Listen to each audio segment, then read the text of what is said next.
Hey, it's Sherman. And Jaquette. And we're the Dumases.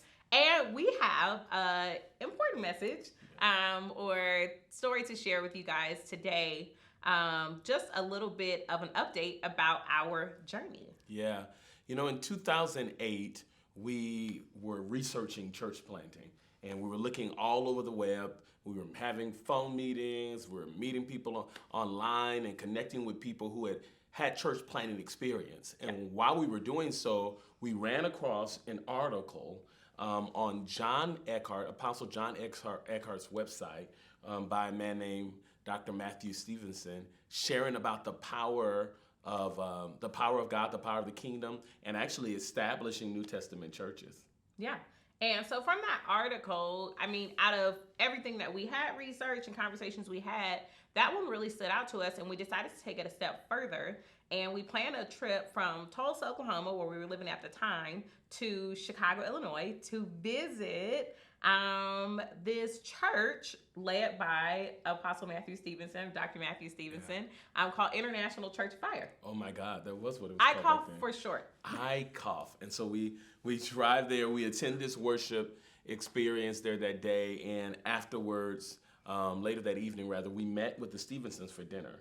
And what was supposed to be a 1 hour meeting at a restaurant turned into 4 hours. Like literally, we ended up shutting down the literal restaurant, sat outside and talked more. There was an obvious connection that God was building between us and them at that moment, even though we didn't fully understand what it was all about. Yeah, and I think it was felt on both sides, even when we kind of reminisce with them about it. It was shared on both sides, and before we left Chicago that weekend, we kind of had a conversation about, like, so what are we doing? What are we building? Like, what is this? And Apostle Matthew challenged us to hear from the Lord for ourselves as to exactly what he was doing, so that we were taking responsibility and accountability for the relationship that was to come. He knew. He always knows. Yeah. And so what was clear is that we were to build a relationship, an apostolic relationship, in them being those that kind of pour into our lives and being our spiritual father and mother, and making that commitment to do so.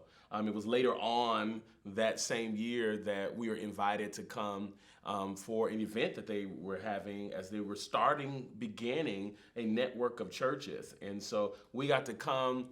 One of the things that I loved about coming to the event was, the service was great, but there was this like a gala affair. So everybody's dressed up. I mean, like dressed up. I mean, we were actually probably dressed down more than everybody else. I was like, I remember I had on like a Macy's dress, like a little Macy's special. And I was not ready for the kind of gowns they had, especially Apostle K. I mean, she looked amazing. She looked phenomenal. And one of the things they did that day, remember, the dancing. And I had not seen... Chicago stepping. Yeah. And I had not seen church people get down like that. And so it was really, really cool. We had such an amazing time, and we began to build really strong relationship. Yeah. And so that was at end of 2008. So the next year, of course, we're having conversations, and just really starting to receive a pour. And I wouldn't say that we had never received before, because I don't make it like, we didn't have good mentors. Right. But this was a different kind of pour and preparation for a new season in our life. Yeah. And so it was very unique in that way, that it was very intentional. And 2009, we got a clear call that we were going to be launching this church. We kind of had a sense, but now we had like dates and timelines, and the Stevensons, they felt like, okay, we need to connect again, like in person. And this time they made the trip down to Tulsa, where we were, and we spent a weekend together just really talking about the kingdom, the things of God, the call on our life. And they resourced us with a book we still have. We should have brought it.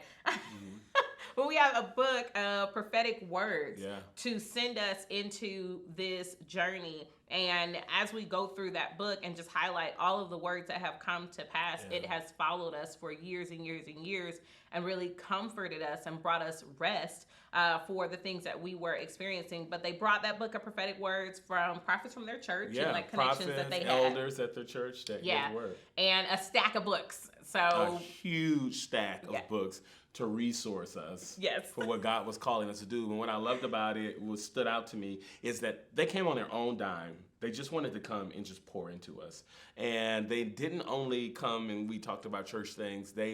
We went to the aquarium. Yeah, and spend time We just spent time with family. Yeah. So it wasn't like, okay, we're going to put you on and, if you're good pastors, then we'll be with you. And if your church fails, then, good luck. But it was a connection and a commitment to our entire family. Yeah. So that was awesome. It was Yeah. really good. I mean, that year we started continuing to build relationship and connecting, and their main focus was let us help prepare you for what's ahead. And so Yeah. I remember the invitation to say, hey, I want you to come down. We think it's time, at least from our Reformation, from our movement, we want to ordain you all to ministry. And so I remember us going down to Chicago before we I moved. was like, so back to Chicago we went. We went back. Because for a while, we were some very frequent visitors Yes. of Chicago. We love Chicago. Yes. So back to Chicago we went for that ordination.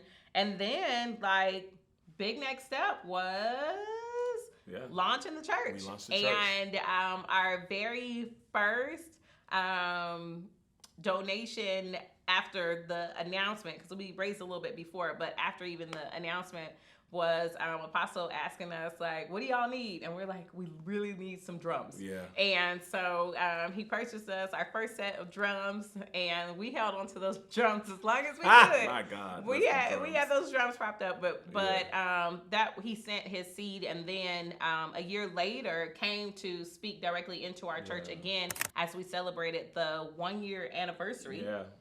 of our church. Yeah. He was there and she was there as well, and just again pouring into now not just us but the individuals who have connected at this point with the vision, connected with what God was doing in the great city of San Bernardino. And so it was phenomenal to see even a year later, and really a lot of it had to do with their pour into our lives of what was able to be accomplished in that point in time.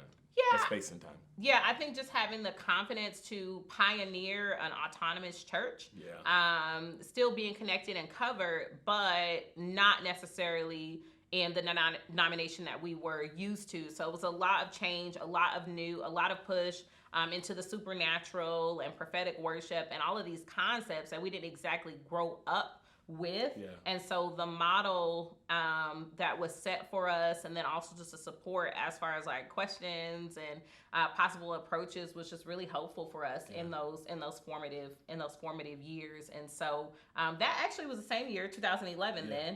Then that summer, you were commissioned as the first. Were you the first apostle? I was the first apostle. Are you sure? I'm positive, without a doubt.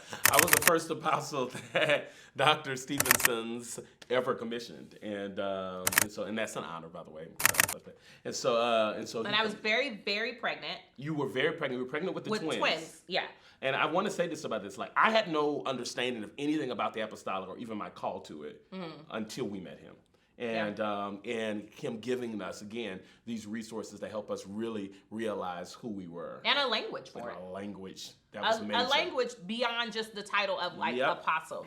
And so he was commissioned, and it was a beautiful service, very pivotal for our church. My God, it changed everything. And what we were called to in our city. And of course, in Matthew Stevenson fashion, he turns to me and he says, do you want to be next? And I'm like, absolutely not. This is not something I'm interested in. And he posed a question to me, what do you feel like you were called to? Because at the time I was operating the role of pastor. I was commissioned as a pastor. But he just charged me not lean on what he was saying, not this is what I think, or me finding my call in him or his affirmation, but he pushed me to turn and study biblically all 5 offices.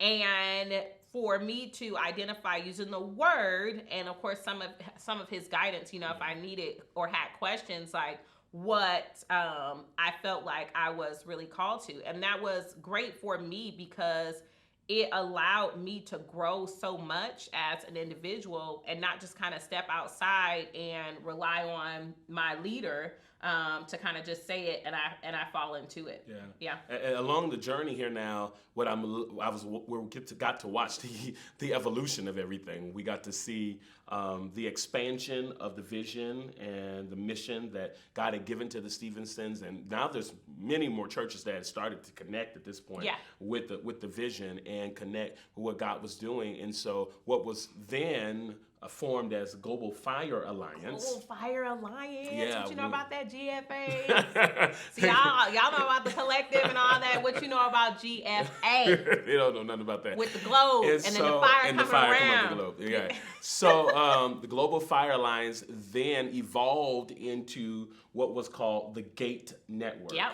And during that time, I had a really amazing privilege of becoming the vice presiding apostle of the GATE Network. And so then we started building more, and World Changers Summit started growing and growing and growing. This might have been around the time that Periscope and got involved and all of that, and how the influence started increasing. Between like 2011, 16, 17. Yeah, 17 it started exploding. What God was doing and how God was moving. And it was just exciting to do life with like-minded people and pastors and lay people, and so many relationships formed and kids born during the same years and stuff like that. And we just look back at that time and we're grateful for so much being added to our life by way of relationship and support and backing. So 2017, I think Apostle finally called me to the carpet on this question he had asked me 6 years prior. And so he's like, so what do you think? And I'm like, honestly, I don't want to say it. I didn't want to say it. But in studying all of these 5, I'm like, I probably would say that I'm the closest to an apostle. And in my heart, I just was like, that's honestly what I felt. But I'm like, well, I know I'm not getting ordained to that. So I think I'm just apostolic, you know? And he was like, great. I think that you're absolutely correct. And I'm going to come next month and ordain you. Yeah. So he was like, we're going to commission you. And so he came for, he was speaking at Freedom Conference. Yes. And this was what, did you say already, 2017? Mm-hmm. And so he came for Freedom Conference, and man, again, anytime that there were any commissionings or anything like that, there was just this thick presence of the Lord. And I recently reviewed a bunch of the words that Apostle Matt prophesied to you. And why am I getting emotional? And listening to those words, I'm like, wow. Like watching you live this stuff out. Yeah. It was exactly what the man of God spoke over your life. And that really was the nature of our relationship, though. God. From 2008 even into the present, that has been the nature of our relationship, is like his prophetic voice has brought so much grounding to our lives, so much hope, and then, I mean, just outright accurate. Yeah. So I mean, even down to us having number 4, baby number 4, and we're sitting in the airport one day. You remember this? Mm-hmm. We're sitting in the airport, I think on our way back from the Bahamas, something like that, and he looks at us and he says, "You're not done," and we're like, "Ha ha, gotcha! You are definitely going to have at least one inaccurate prophetic word." And you know, then sure enough, obviously, if you follow our journey, we got Grace, who's number 5. Yeah. So even down to his joking, but what an encouragement, especially for me. Like, I mean, you're a prophet, so that was something that you obviously are familiar with. But for me, just as a believer, even being so close to such a strong prophetic accuracy and such a strong gift, even just encouraging me to tune in my ear to the Lord and to the voice of God even stronger, to just have that prophetic anointing that really all believers are called to. So that was 2017. It's a big year. Yeah. But in that same year, though, we were sitting at World Changers Summit, and the Lord began to talk to us And we weren't sure it was God at the time, but we were like, man, we feel like there's another level of yes that God is requiring of us. Yeah. And we had some conversations with each other about what it would look like becoming an actual campus. It was that same year, that fall. So at this point, the church has even changed its name. It's no longer International Church of Fire, but it had become All Nations Worship Assembly. Right. And no longer did we just have the churches that were autonomous churches that were just connecting with the network. Now, campuses started picking up all over the place, and things begin to expand as it relates to campuses. Yeah, and even though that was the case, I feel like when we were still connected as a part of the network, we still were able to maintain relationship. We were still able to maintain support, and it was still this thing that we felt like we were all doing together. Oh, yeah. So when the idea came up, we just were like, why? Like, what's the point? Right. Like, we are good. Yeah. We're not lacking. Church was doing well. Yeah, church was doing well. And so it was just kind of like, what's the reason? And actually, a lot of people asked us that. And when it came down to it, it literally was just like, we feel like this is what the Lord is saying. We feel like this is God. Yeah. And so we brought it to Apostles Stevenson's, and he agreed. He's like, yeah, I think this is God. And it was a super quick turnaround. Some people think they're like, it contemplated for years and months even, but it really wasn't. It was a really quick thing that I would say didn't last longer than 2 months of conversation, consecration, and prayer. And 2018, we made the big leap. Yeah. And we were announced as the sixth campus of All Nations. And we were announced as All Nations California. Yeah. We got the whole state. All Nations California. But of course, we were, I'm with SBD or All Nations San Bernardino. Yeah. And with that season came so much unlocking of seasons. While we were connected, it just was something different being a campus. That was the year that we believed God to own. And we had never really wanted the overhead. We had felt like, we want to have the extra money, honestly, to do outreach, y'all. Yeah. But what a poverty mindset, like if we were to somehow come into ownership, it would take away from the other call that we had, just a little twisted, right? But getting connected to the movement and Apostle having such a strong grace on his life to own and to take hold of land and to be debt free and things like that, we just felt that grace fall so heavy on us, and we began to look, and before the year's end, we stepped into ownership. Yeah. And that was the start of our season as an All Nations campus. Yeah, and it was beautiful. And we don't have time to tell the story, but it was miraculous, all that God did. Oh my gosh, yeah. But it was definitely directly connected to us becoming an All Nations campus. Yeah.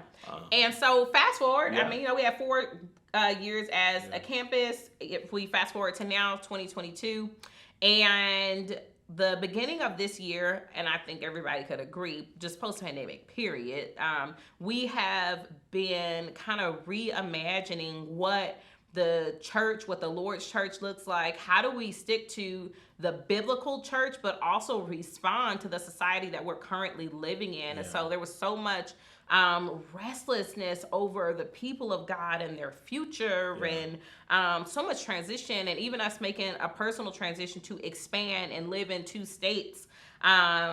We just had this sense that some big transition was coming, and I'm like, what could be bigger than expanding and living in 2 states? Like, what could be bigger than what else is there, God? Living with 5 kids and a dog and leading in 2 churches. Like, what could be bigger? Like, what are you doing? And the Lord sent prophets to, I think, kind of aid us in this journey, because I don't know if you know, but sometimes when God is trying to get a message to you and you are kind of controlling the narrative and not rightly dividing things, you sometimes need, prophets and prophetic voices to come alongside and help you rightly divide and kind of even point you greater in the right direction. So we remain consecrated, but we also were open to the words that were coming from other prophetic voices. And so we put everything on the table in the summer of 2022, June 2022. And we told the Lord, we are completely submitted to whatever it is that you will do. That's a scary prayer, guys. Yeah. Like, be careful when you pray that, because it means that the things that you hold dear to your heart, they can be shaken too. Yeah. And if it's by God's hand, particularly if you're asking him for revelation, you would be out of your mind to not submit to what he's saying and what he's doing. So that was our prayer in June. Yeah. And he responded. He responded in our personal prayer time. And then we are here in the fall. We're in the fall, and the Lord spoke to us and made his voice even clearer to us that, you know, it was time for us to represent the core values and the vision of our church by taking a bold step to returning to the name he gave us when we birthed this church. Yeah, to the word in 2009 that we got in 2009. Kingdom Culture Worship Center. Yeah. And it was a revelation for us, just what the culture of the kingdom looked like. Yeah. Tying more into what God's kingdom, the language, the diet, the customs, the belief systems, and putting down how we were raised, putting down our own backgrounds, our family lines, and just becoming more in tune with the culture of the kingdom. And we felt like this bold return to Kingdom Culture Worship Center was like a flooding and a magnification, really, of all of those original things that he instilled into us. And not that they went anywhere, but they weren't as explicit. And we went through transitions and growth that had to take place. But he said, you know, this is where we're returning. Yeah. And so we want to publicly make that announcement that we are returning to Kingdom Culture Worship Center.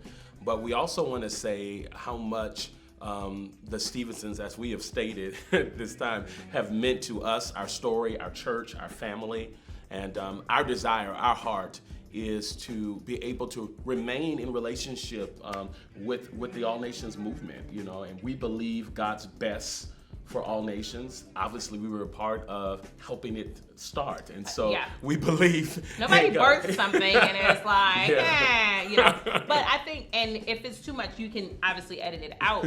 But I think it's really important in the body of Christ, because sometimes we have this thing where there's like a conspiracy narrative, and we're looking for like what's not being said. And so I just would encourage people not to do that. Don't look for what's not being said, but really just press into the heart of God and look around at what he's doing. Like, and it's marvelous on all fronts. It's marvelous in the pastors of the All Nations Collective. It's marvelous in Drs. Matthew and Camila Stevenson. It's marvelous in churches who are being called to another representation of their call in their individual cities. I think that is so important that when we talk about even kingdom culture, the culture of the kingdom is to take cities for God. Come on. Just like, that's it. Like, go make disciples. Like, it's the Great Commission. And it is possible that we can still all do this, and it can manifest in many different ways. And so whatever God has for kingdom culture there in San Bernardino, whatever he has for the work that we're doing in the DFW area of Texas, no matter where he takes us, and who knows, I mean, because I don't know how many times he can turn our life upside down. No matter where he takes us, one thing is true, and that is we will always remember. We will. And not like we'll always remember like with a smirk, but we will always remember in fond memory, in appreciation, in love, in honor, in acknowledgement, that there's no way There's no way that we could give God the yes that we're giving him now without the support that we've had in this last 14 years. 14 years of a journey. I need to say this. I wouldn't be who I am in the way, I don't think either one of us would be who we are in the way we are if God had not caused for our eyes to run across that article in 2008 and to connect with Drs. Matthew and Camilla Stevenson. Who knows all that the future will bring? Yep. Who knows what this representation means? But I just want to encourage you all to give your life to God. Yeah. I'm not talking about like salvation. I am talking about give your every will, your every unction, your every desire. Give your life to him. Yeah. You are safe in his yes. We love y'all. Yes, thank you for listening to this because it's really important to us. It's really, really important. So thank you for your time and keep up with the journey. We'll see y'all soon. Absolutely. Bye, guys.